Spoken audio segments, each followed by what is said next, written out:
it already feels like Fallout, the Amazon TV series, has fallen off by the wayside. This had no hype behind it. Nobody was enthusiastic about it. And upon being released, it did not take a lot of time for fans to dissect the product and realize that it was not at all faithful to the source material. Now, I'm sure people like Angry Joe are doing everything they possibly can to try and pretend it's better than something like the Mario movie. But the reality is that like fans aren't happy and casual audiences won't stick around very long, right? This show will have no momentum going forward.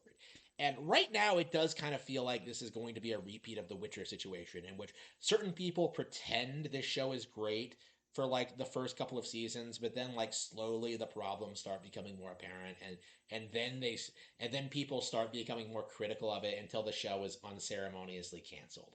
Right, that is the trend I've been noticing lately, where people like Angry Joe are perfectly willing to come out and like shill for a show for the first several seasons until like it becomes apparent that it's not going to continue or that people are turning against it or tuning out, and then they can drift off of like the backlash for it.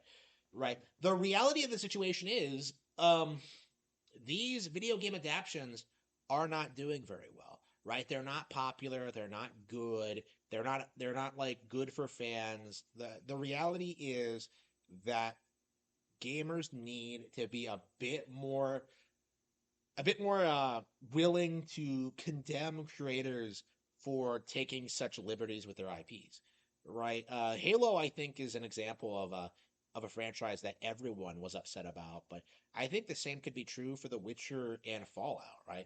Like, why were there not more people addressing the problems with these shows before release? And it's very disappointing to continue seeing this over and over and over again, but I hope someday that gamers will learn to have good taste.